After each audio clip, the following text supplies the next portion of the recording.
Speaker sir, ये जो आज चर्चा का जो विषय है बहुत गंभीर विषय है और जो माननीय सदस्यों ने जो कंसर्न्स रेज करे हैं वो उतने इक्वली कंसर्न्ड हम लोग हैं और गवर्नमेंट कमिटेड है कि ये जो स्थिति है इसमें सुधार आए। सरकार ने क्वालिटी और क्वांटिटी के संबंध में कार्य इस डायरेक्शंस में कर रही है और सबसे पहले सरकार ने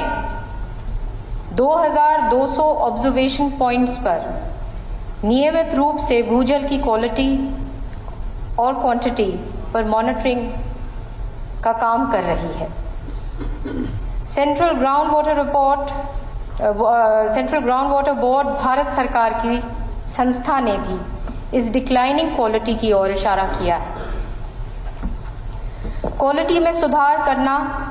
एक स्लो प्रोसेस है। स्टडीज करवाने पर यह संकेत मिले हैं कि वर्तमान स्थिति के लिए डेकेड से इस कार्य में ना कोई काम होने के कारण ये स्थिति में आज हम हैं, जिससे ग्राउंड वाटर की सैलिनिटी और वाटर लॉगिंग हुई है। 2018-19 में वर्टिकल ड्रेनेज टेक्निक का प्रयोग करके वाटर लॉगिंग एरिया को इस प्रॉब्लम से मुक्त करवाने का कार्य किया गया और जिसके रिजल्ट्स भी सामने आए हैं और इस दिशा में लगातार काम चल रहा है और काम करने की जरूरत है। 2018-19 में इरिगेशन डिपार्टमेंट द्वारा 108.78 करोड़ रुपए खर्च करके 26,110 एकड़ भूमि को वाटर लॉगिंग की समस्या से मुक्त करवाया। विभाग इस संबंध में एक बड़ी योजना जिसके तहत 1,388 करोड़ की लागत से लगभग 2 लाख एकड़ भूमि को वाटर लॉगिंग की प्रॉब्लम से वर्ल्ड बैंक से फाइनेंस करवाकर 26 से 31 तक वाटर सिक्योर हरियाणा स्कीम लागू की जा रही है माननीय चीफ मिनिस्टर साहब के नेतृत्व में। आप सभी जानते हैं कि हरियाणा एक वाटर डेफिसिट स्टेट है। स्टेट में भूजल स्तर खास तौर पे मीठे पानी वाले क्षेत्र में हेवी एक्सप्लॉयटेशन से ग्राउंड वाटर लेवल का गिरना एक गंभीर प्रॉब्लम है, जिसको रोकने के लिए सरकार ठोस कदम ले रही है। ग्राउंड वाटर रिसोर्स एस्टिमेशन 24 में सभी ब्लॉकों की स्थिति का वर्णन किया गया है, जिसका ब्यौरा सदन के पटल पर रख दिया गया है। नहरों में सीवरेज और ट्रेड एफ्लुएंट पानी डालने पर सरकार ने Haryana canal and drainage act 1974 act में पेनल्टी प्रोविजन करवाकर इसको गंभीर अपराध बनाया है, जिसमें दोषियों के खिलाफ इम्प्रिजनमेंट करने का प्रोविजन है और लगातार कार्रवाई होती है। राज्य के कृषि एवं कल्याण विभाग द्वारा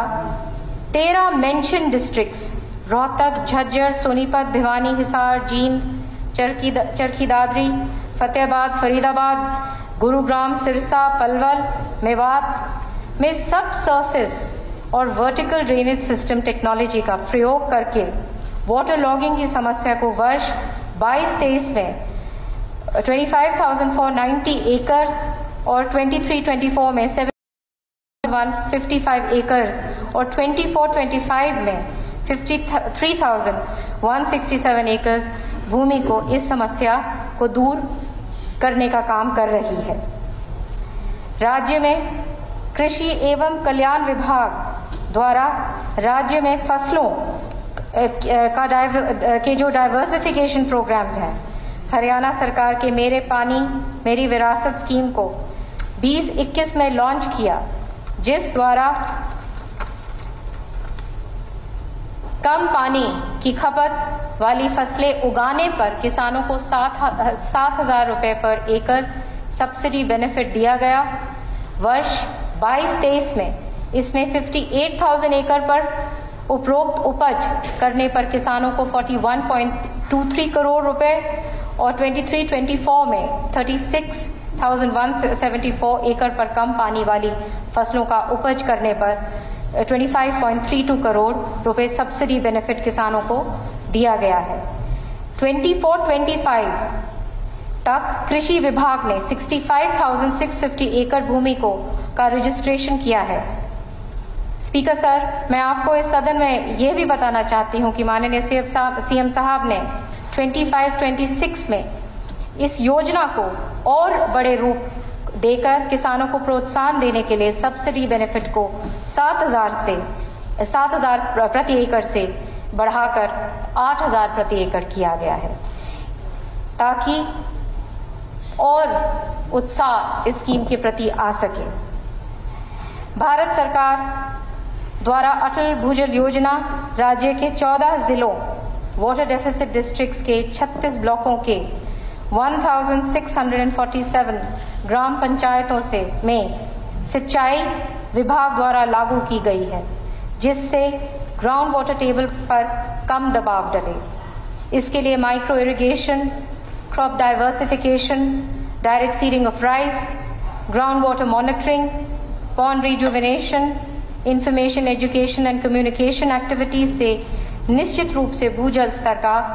को मेंटेन करने में मदद मिल रही है।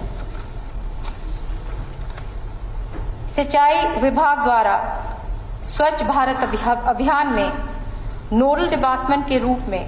कार्य करते हुए 6 योजनाओं जैसे कि water conservation and rain water harvesting structures से 3,583 activities, renovation of traditional water bodies activities द्वारा 3,636 और creation of reuse and recharge structures द्वारा 4,145, watershed development related works द्वारा 5,396 and plantation of trees द्वारा 48,63,790 trees और awareness and training programs द्वारा 15,198 activities की गई हैं, जिससे इस द्वारा काफी सराहनीय उपलब्धियां हासिल भी हुई हैं। महेंद्रगढ़ जिले में विभाग द्वारा 14.43 करोड़ रुपए खर्च किए, जिससे रिचार्जिंग का कार्य पूरा हो गया, जिससे आसपास के गांव में भी वाटर लेवल टेबल में सुधार की टेंडेंसी दिखाई दे रही है। बरसात के मौसम में ज्यादा पानी उपलब्ध होने की वजह से नहरों द्वारा कृष्णावती दोहान में पानी छोड़ा जाता है, जिससे इस एरिया के किसानों को फायदा हो रहा है और वाटर रिचार्जिंग में भी फायदा हुआ है। सिंचाई विभाग में 7/12/22 को हरियाणा वाटर रिसोर्सेज अथॉरिटी का गठन किया, जिसका उद्देश्य ground water management and regulation करना है और प्रभावी रूप में से उद्देश्य भी हासिल किया जा रहा है। इस अथॉरिटी ने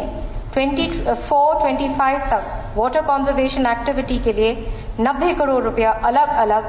विभागों को दिए हैं। 25-26 के लिए अप्रोक्सीमेट 100 करोड़ रुपए का प्रोविजन वाटर कंजर्वेशन एक्टिविटी के लिए किया है।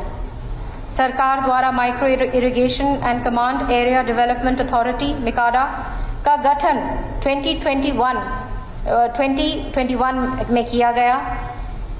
जहां माइक्रो इरिगेशन सिस्टम पर काम करते हैं। इसके तहत किसानों को स्प्रिंकलर्स,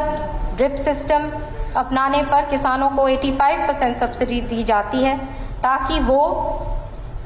और भी उत्साहित इस स्कीम के प्रति हो सकें और लाभ उठा सकें, ताकि पानी की खपत भी कम हो और वाटर लेवल टेबल में भी सुधार हो सके। इसमें अब तक 2,72,537 एकर्स लैंड द्वारा 950 करोड़ रुपए खर्च किए गए हैं। राज्य के कृषि एवं कल्याण विभाग द्वारा various soil and water conservation schemes लागू करके 23-24 में 2,489 स्ट्रक्चर्स और 24-25 में 2,055 स्ट्रक्चर्स का निर्माण किया गया है। भारत सरकार द्वारा प्रकाशित ground water report 24 dynamic ground water resources estimation report as on March 24 ये दर्शाती है कि राज्य में 23 की तुलना से मार्च 24 तक वाटर रिचार्ज में वृद्धि हुई है। इस रिपोर्ट के अनुसार 23 में जो 9.55 BCM बिलियन क्यूबिक मीटर से बढ़कर 24 में 10.32 BCM हो गया है। स्पीकर सर, ये सारी स्कीम्स ये उसी दिशा में है,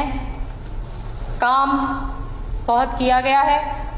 और आगे भी इस पे युद्ध स्तर पर काम